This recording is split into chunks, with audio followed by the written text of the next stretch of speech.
नमस्कार साथियों, स्वागत है आप सभी का आपके अपने चैनल टेट सॉल्यूशन पर। दोस्तों, आज सेशन में हम लोग बात करने वाले हैं काफ़ी ही महत्वपूर्ण मुद्दे के बारे में बात करने वाले हैं और बहुत सारे महत्वपूर्ण आपको बदलाव हुए हैं नियमावली में, उसके बारे में हम लोग बात करने वाले हैं। ठीक है ना। 1 से लेकर के 5 तक, 9 से 10 तक और 11 से 12 तक में क्या कुछ बदलाव हुए हैं उनके बारे में बात करने वाले हैं और क्या कुछ आपको बदलाव होने हैं जिसके लिए आपको लेटर लिखा गया है उसके बारे में हम लोग बात करने वाले हैं। महिलाओं के बारे में बात करने वाले हैं क्योंकि उनका फॉर्म भरने में आपको काफ़ी तकलीफ हो रहा है। उनका जो पता है, पति के पते से आधार कार्ड आपका बना हुआ है और जो आपको बात किया जा रहा है इसमें आपको पिता के पते से सब कुछ बनने के लिए, तो जब आधार कार्ड यहाँ पर है तो यहाँ पर जो उनका बन ही नहीं पा रहा है, कैंसिल हो जा रहा है। ठीक है ना, रिजेक्ट कर दिया जा रहा है फॉर्म। तो इस स्थिति में उनका जो आधार कार्ड का एड्रेस का इसका कारण है, यदि एड्रेस पर यदि सब कुछ पता होता पिता का तो उस स्थिति में आपको बन जाता, लेकिन नहीं बन पा रहा है। इन सभी समस्याओं के बारे में हम लोग बात करने वाले हैं। और दोस्तों, आप लोगों का कमेंट था कि सर किस बुक से प्रिपरेशन किया जाए, ठीक है ना, कौन सा बुक आपको काफ़ी बेहतर रहने वाला है। तो आपका यहाँ पर किरण पब्लिकेशन काफ़ी आपका बेहतर बुक है और इससे आप अच्छी तरह से प्रिपरेशन कर सकते हैं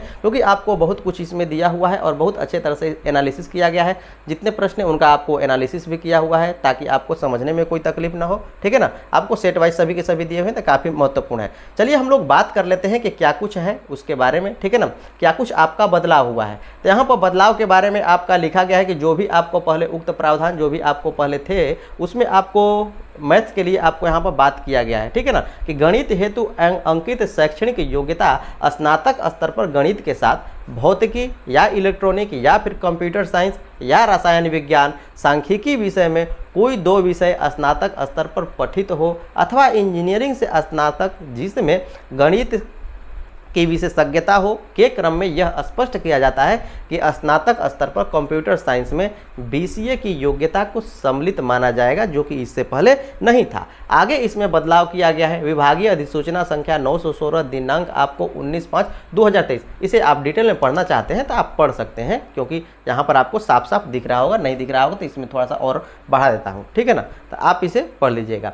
यहाँ पर आपको दिया हुआ है कि विभागीय अधिसूचना संख्या 916 दिनांक 19/5/2023 के कंडिका 2.3 के 2 में वर्णित कक्षा 11 से 12 तक के विद्यालय अध्यापक पद पर नियुक्ति हेतु क्या कुछ आपका था। यहाँ पर पहले इस तरह से दिया हुआ था कि इसमें आपको botany, zoology, life science, bio science, आपको यहाँ पर जेनेटिक्स, माइक्रोबायोलॉजी, ठीक है ना, बायोटेक्नोलॉजी, मॉलिक्यूलर बायोलॉजी और आपका यहाँ पर plant psychology provided they have studies botany and zoology at graduation, जो कि आपको विलोपित करते हुए यहाँ पर प्रतिस्थापित किया गया है। बोटनी, जूलॉजी, बोटनी होना चाहिए zoology, life science, bio science, genetics, microbiology, यहाँ पर बायोटेक्नोलॉजी, मॉलिक्यूलर बायोलॉजी और प्लांट साइकोलॉजी आपको यहाँ पर किया गया है।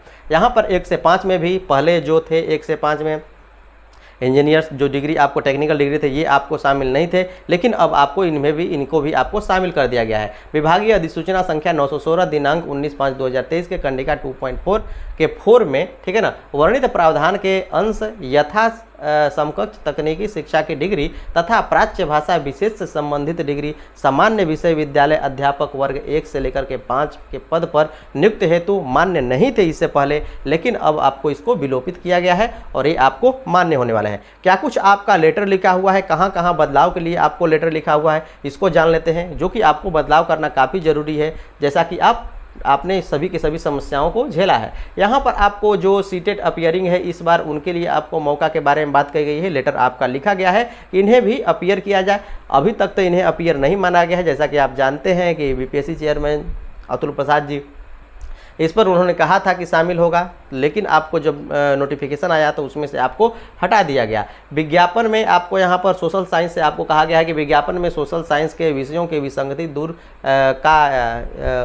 कर इसे बिहार बजट 27 अगस्त 2019 के समरूप किया जाए। ठीक है ना, ये आपको यहाँ पर दिया गया है। अतः विषयों में समाज शास्त्र को जोड़कर इतिहास अथवा भूगोल अनिवार्यता का समाप्त कर दिया जाए, इसके बारे में आपको यहाँ पर लिखा गया है, जो कि आपको यहाँ पर नहीं है इससे पहले। ठीक है ना, यहाँ पर लिखा गया है कि बिहार राज्य 27 अगस्त 19 के अनुसार यह इतिहास, राजनीतिक शास्त्र, अर्थशास्त्र, सामाजिक शास्त्र एवं भूगोल में किन्हीं 2 विषयों में स्नातक रखा गया है। इस विसंगति के कारण हजारों योग्य अभ्यर्थी परीक्षा में शामिल होने से वंचित हो जाएंगे। अतः इन्हें आपको यहाँ पर ये अनिवार्यता आपको समाप्त किया जाए। विषयों में समाजशास्त्र को जोड़कर इतिहास अथवा भूगोल की अनिवार्यता को समाप्त करने के बारे में बात कही गई है। आगे कुछ आपको यहाँ पर क्या कहा गया है, ठीक है ना, इसके बारे में जान लेते हैं। तो योग्यता निर्धारण में पूर्व की भांति SC, ST, OBC, दिव्यांग और महिला अभ्यर्थियों के लिए सीटेट के अंकों में छूट का प्रावधान किया जाए, इसके बारे में आपको बात कही गई है कि सीटेट में जो अंक हैं इनमें आपको छूट किए जाएं, जो कि आपको नियमावली में नहीं है। तो आप यहाँ पर नियमावली को ध्यान से पढ़िए कि यहाँ पर नियमावली में आपके रिजर्वेशन से संबंधित क्या कुछ कहा गया है। दोस्तों जैसा कि आपको देख रहे हैं कि यहाँ पर क्या कुछ लिखा हुआ है, यहाँ पर लिखा हुआ है कि जो भी आपको आरक्षण है ये आपको बिहार सरकार के जो आपको इससे पहले आरक्षण थे उसके अनुसार से आपको दे होने वाला है। और भी आपको इसमें लिखा हुआ है कि जो आपको यहाँ पर ये नियमावली है इसके अंतर्गत आपको आरक्षण मिलेंगे। तो इस नियमावली में तो आरक्षण के बारे में तो बात कुछ कही ही नहीं गई है, जैसा कि आप जानते हैं। तो यहाँ पर आपको जो पिछले आपको जैसे 2019 में आपको मिला हुआ था आरक्षण, वैसा ही आपका आरक्षण का पैटर्न होने वाला है। तो इससे आपको घबराने के बारे में बात नहीं करनी चाहिए। जैसा कि आपको पता है कि जनरल के लिए आपको उसमें था 90, तो 90 ही आपका होने वाला है। OBC के लिए आपको 82 था, ठीक है ना, OBC के लिए 82 था, तो ये आपको 82 होने वाला है, ठीक है ना। लेडीज़ के लिए जो जनरल लेडीज़ हैं इनके लिए आपको 82 था, तो ये आपको 82 ही होने वाला है, ठीक है ना। जो आपको SC, ST, ठीक है ना, SC, ST और जो आपको फिजिकल हैंडीकैप थे उनके लिए आपको 75 था। तो यही कुछ आपका होने वाला है, ठीक है ना।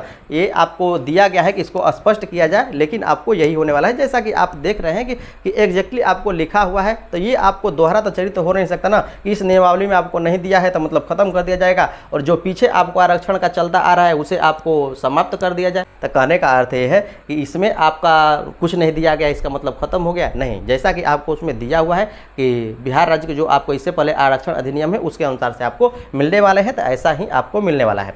आया योग्यता निर्धारण के पूर्व यहाँ पर पूर्व की भांति SC, ST, OBC दिव्यांगता, इसके लिए आपको यहाँ पर कहा गया है जो कि आपको मिलने वाला है। ये आपको नियमावली में लिखा गया है, ठीक है ना, जो कि आपको यहाँ पर अब तो सभी की सभी बातें स्पष्ट रूप से तो लिखी नहीं हुई हैं, जो कि लिखना चाहिए थे, नहीं लिखी हुई, तो उसको आपको यहाँ पर इंगित किया गया है उस विषय को। तो इसको समझिए कि ये आपको मान्य होने वाला है, ठीक है ना, उससे आपको कोई तकलीफ नहीं है। यहाँ पर आपको जो लेटर में लिखा गया है कि महिला अभ्यर्थियों के लिए आवासीय आय, ठीक है ना, यही सबसे बड़ी आपको समस्या है कि आवासीय आय, EWS, NCL जितने भी तरह के आपको प्रमाण पत्र हैं ये आपको मायके में आपको बनवाने पड़ेंगे। और सबसे बड़ी समस्या है कि जिनका आधार जो है वो ससुराल का है, सभी कुछ एड्रेस उनका वहाँ का है, तो ये बन ही नहीं पा रहे हैं उस एड्रेस पर ये सभी के सभी बन नहीं पा रहे हैं। अब यहाँ पर जब आधार चेंज किया जाएगा तब आपको ये होने वाला है। आधार जब चेंज किया जाएगा तब आपका बन जाएगा, पिता के पते से सब कुछ आपका बन जाएगा।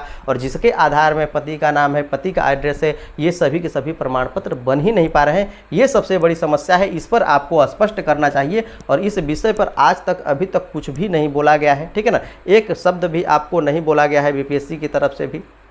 ये आपको काफ़ी आपको होने वाला है, मुश्किल होने रहा है। और विकलांगता के लिए आपको तो पता ही है कि विकलांगता के लिए भी आपको मिल गया है कि आप बहुत सारे कॉलेज हैं जिससे आपको मेडिकल कॉलेज होना चाहिए, हॉस्पिटल होना चाहिए, उससे आप बनवा सकते हैं, ठीक है ना।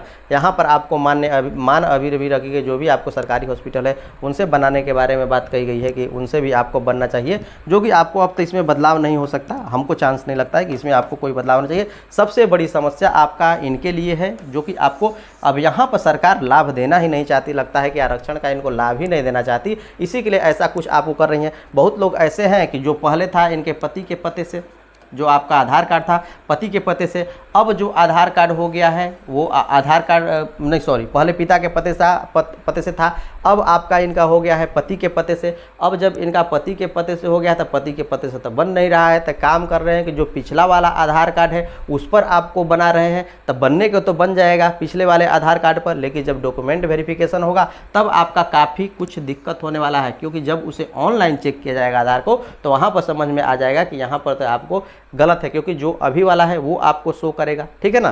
तो ये आपको काफ़ी समस्या है और इसी समस्या का समाधान चाहिए जो कि सबसे ज़रूरी है, ठीक है ना।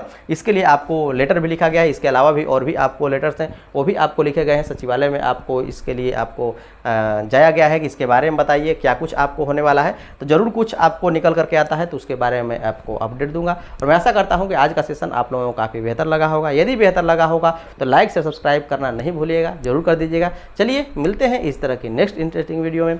आज के लिए इतना ही, देखने के लिए धन्यवाद।